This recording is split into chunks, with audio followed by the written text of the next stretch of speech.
11 dari 100.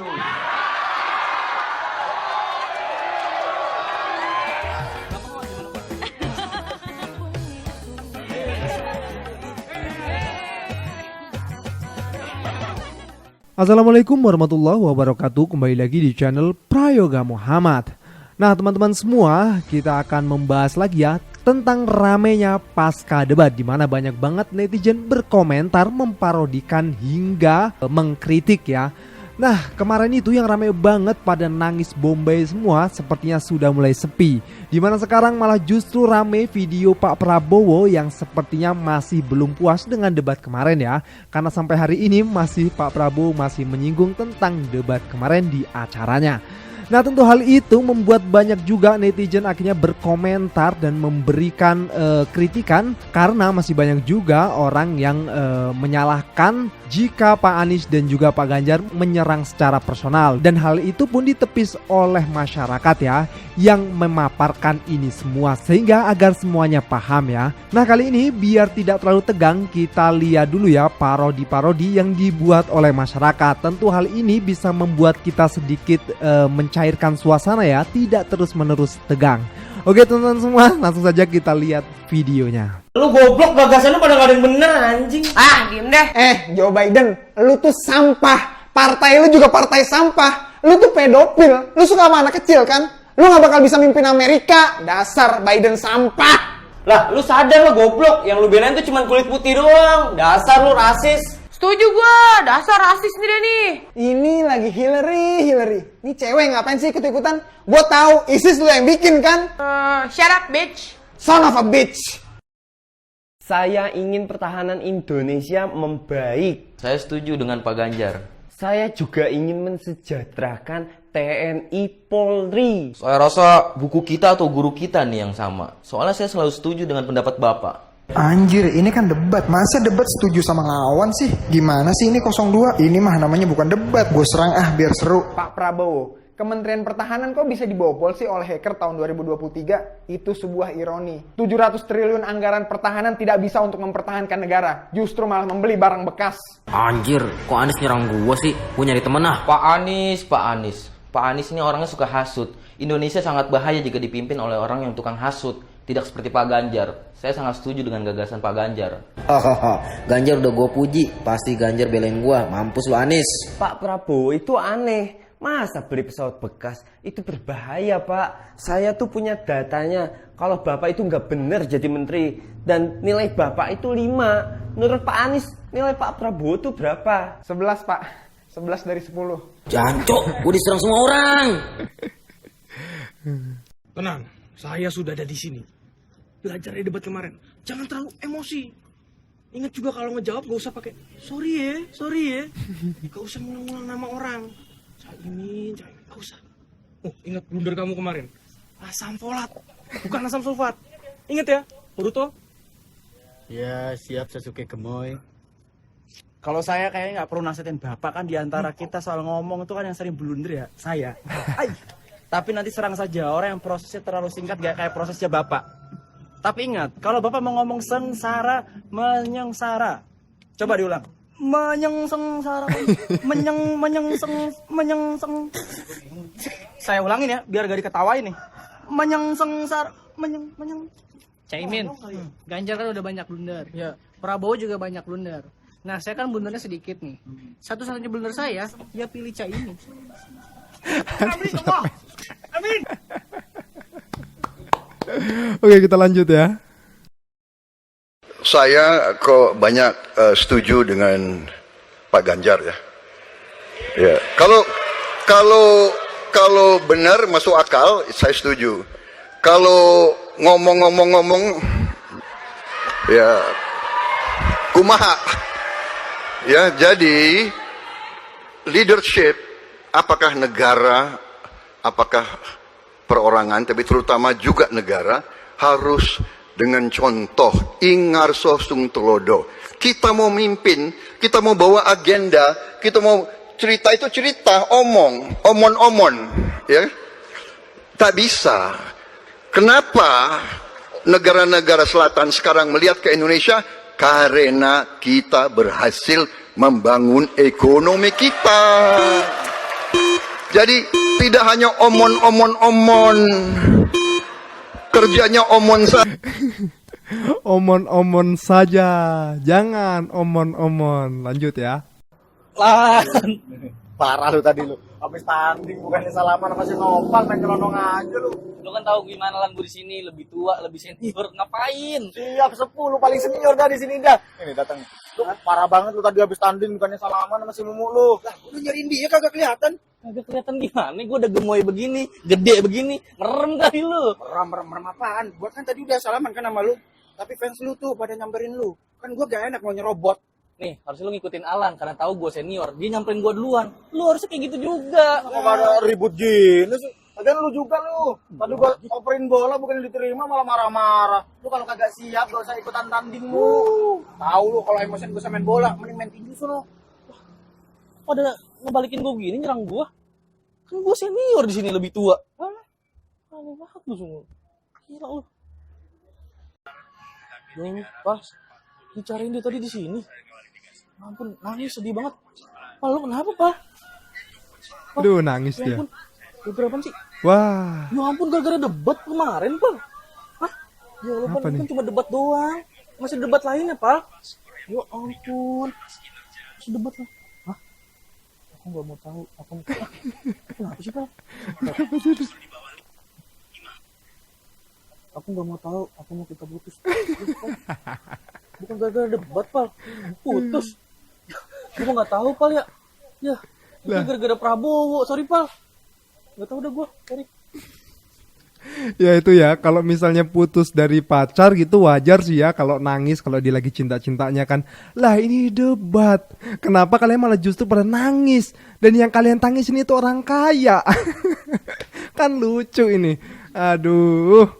Nah, after debat kemarin banyak juga ya akhirnya yang orang-orang katakan bahwasanya Pak Anies dan Pak Ganjar itu menyerang personal ya. Padahal kalau menurut gua pribadi sih benar Pak Anies dan Pak Ganjar sudah bertanya tentang data. Ya berarti kan itu apa adanya gitu ya. Karena kan yang dibicarakan pertahanan tuh kebetulan memang Pak Prabowo berada di situ menjadi Menteri Pertahanan. Jadi wajar aja ya mereka bertanya tentang hal itu. Tapi sepertinya di situ Pak Prabowo malah justru meminta waktu yang lebih banyak untuk menjelaskan. Dan sementara ini kan di debat, waktu yang sudah ditentukan. Jadi siap nggak siap ya harus mampu untuk menjelaskan.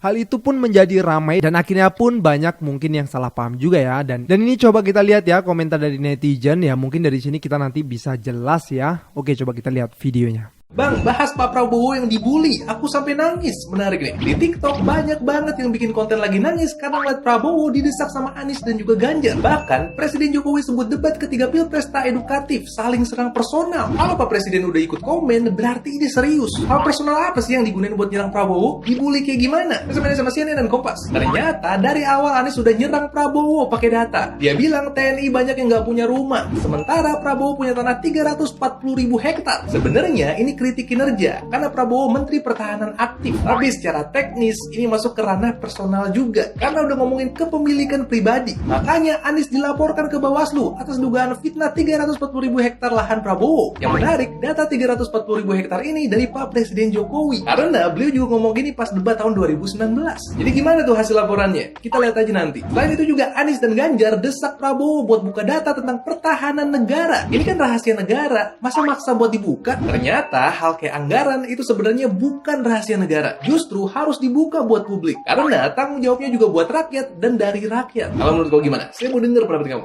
Ditanya terus soal debat capres, ya ini review saya. Yang kemarin itu adalah debat capres, bukan adu gagasan capres. Debat adalah menyampaikan pendapat yang bertentangan dengan pendapat orang lain. Emang serang-serangan. Pak Ganjar tampil baik banget. Di awal beliau seolah main aman. Jadi penengah di antara Pak Prabowo dan Pak Anies. Tapi di ujung Pak Ganjar ganas banget. Saya bawa datanya, silakan dibantah bila perlu didampingi staf. Amunisinya sudah dipersiapkan banget. Cerdik Pak Ganjar kemarin tuh. itu, saya yakin Pak Prabowo nggak nyangka tuh. Karena fokusnya ke Pak Anies. Berasa dirangkul, nggak taunya dipiting. Pak Anies nyerang dari awal, mindset debat udah dipakai di sana. Bahkan pakai strategi nanya ke Pak Ganjar, biar publik tahu pendapat yang bukan keluar dari mulutnya. Berapa skor Kementerian Pertahanan? Gayung bersambut, 5 kata Pak Ganjar. Pak Ganjar balik nanya, berapa skornya? Terus dijawab sama Pak Anies, 11 dari 100. Di sini harusnya Pak Prabowo nggak boleh baper. Masih mending Pak Prabowo dikasih angka. Dari Ganjar 5, dari Anies 11 dari 100. Kalau Anies nggak dikasih angka sama sekali sama Pak Prabowo, omon-omon, kerjanya omon aja,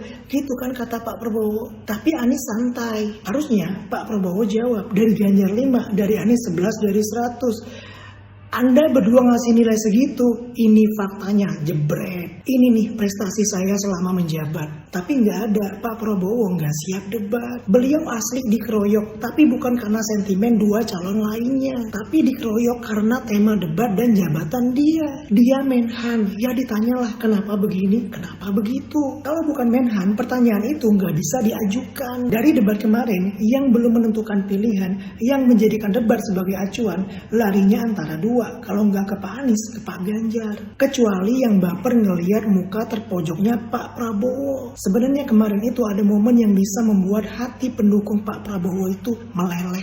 Bahkan ada orang yang bakal pindah ke sana. Kalau beliau nggak balik badan setelah salaman dengan Pak Ganjar. Nggak perlu nyamperin, nunggu aja. Apalagi nyamperin Pak Anies, jiwa besar banget. Dan ketika ditanya jawabannya kenapa, jawaban Pak Prabowo, saya lebih tua, saya lebih senior. Gak gitu, harusnya nunggu kalau nggak mau nyamperin, biar Anies yang nyamperin. Kalau Anies nggak nyamperin, dia nggak ada etika karena itu udah di luar debat. Jangan sengaja lari untuk dikejar. Terus masalah rahasia negara, Pak Prabowo salah tangkep, orang-orang salah tangkep. Atau itu strategi debat, saya nggak tahu. Yang ditanya Pak Anies 700T itu kemana aja? Bukan gimana strategi kalau Indonesia berperang, atau ingin membuka rahasia negara tentang sistem pertahanan. Jadi sampaikan saja yang bisa disampaikan, yang rahasia jangan. Kalau dibalik 700T itu sifatnya rahasia semua, maka angka 700T itu juga nggak diketahui banyak orang, sifatnya rahasia juga. Kan logikanya begitu. Dan tema debat itu harusnya ditiadakan. Tapi sebenarnya itu nggak rahasia-rahasia banget. Karena Pak Prabowo beralasan dia punya waktu untuk menjelaskan ketika didesak oleh Pak Ganjar. Tapi mau menjelaskan secara terbuka di kesempatan lain. Kan nggak rahasia jadinya. Justru kalau negara orang pamer kekuatan biar negara lain mikir-mikir kalau mau macem-macem, negara yang nggak ada senjata cenderung ditindas seperti kata Pak Prabowo. Malah orang taunya kita punya pesawat bekas. Justru fakta ini membahayakan kalau logikanya begitu. Dan untuk teman-teman yang nangis ngelihat ekspresi Pak Prabowo, saya salut sama kalian ya. Kalian itu hatinya lembut banget. Saking lembutnya kalian itu nggak ngerti air mata kalian itu harusnya jatuh di saat kapan. Jadi debat itu emang begitu ya. Pas debatnya serang-serangan, di luar debat kawan-kawanan. Betul sekali. Bagus banget ya penjelasan dari abang ini ya. Ya, gua rasa ini cukup lah biar membuat kita semua paham ya. Oke, kita lanjut lagi videonya. Pak Anies, enak ya jadi pengkhianat Pak Prabowo. 2017 dibantuin loh jadi gubernur, masa dihianati? Kalau kayak gini gimana? Pak Prabowo enak ya ngianati pendukungnya 2019. Mati-matian loh bela bapak sampai ada korban jiwanya. Dulu katanya Pak Jokowi itu bla bla bla bla bla. Lah, sekarang kok dukung penuh Pak Jokowi ya? Kayaknya bapak ada ya bisnis sama Pak Jokowi ya? Atau proyek bapak ada di dalamnya juga ya? Gue udah lapar nih, malam, sorry. Ini jam 12. Ada bakso itu. Ya, beli. Bang, beli bang, bakso bang. Ya, beli bakso dulu ya. Beli bakso dulu. Saya lupa bilang, mau mengucap, walau terlambat nggak apa-apa, mengucapkan terima kasih kepada Pak Prabowo yang pernah menggadaikan tanahnya untuk mengusung dan membantu Pak Anies jadi gubernur. Sekali lagi terima kasih Pak Prabowo. Sampai sekarang gue masih bingung sih dengan kata-kata si Babe. Kenapa ya? Pak Prabowo curhat, katanya ada orang yang seperti hewan, sudah dibantu, didukung, malah tega, berkhianat, menyerang. Pada waktu debat kemarin tentu ditujukan untuk Pak Anies. Tapi dia cuma lihat dirinya. Lupa bahwa perilaku yang sama ditunjukkan Pak Jokowi, Gibran, dan Bobi. Dan dia happy dengan itu. Pak, jangan cuma lihat diri sendiri, lihat orang lain. Malu atuh Pak. Anies cuma sendiri. Lah itu sekeluarga Pak berkhianat sama orang lain buat dukung Bapak. Aduh, ngaca Pak. Oke, mereka. Pak Wowo, punten pisan ini mah, punten pisan. Bapak ngomong etik-etik ke capres lain, tapi wakil Bapak tuh naik dengan menginjak etika. Konstitusi ditabrak, hukum dilanggar. Cobalah Pak, sebelum ngomong etik keluar, evaluasi dulu internal Bapak. Terus punten juga nih untuk para pendukung Pak Wowo yang pas debat kemarin malah playing victim. Bilang Pak Wowo seolah diserang, dijatuhkan, dihina, dan lain-lain. Ayolah pinter dikit. Ini tuh event debat, bukan cerdas cermat. Debat itu adu gagasan, adu ide, adu pemikiran. Ini tuh kita mau milih kepala negara, bukan ketua RT. Bedakan antara kritik dan menghina. Kalau nggak mau dikritik, pengennya semua orang setuju, pengennya dipuji terus, pengen dibilang sudah bekerja dengan baik selama ini, mending jangan nyapres Pak. Ya yang bagus tuh dipuji, yang kurang dikritik, sehingga bisa berimbang. Dan itu tanda sayang, tanda peduli sama negara.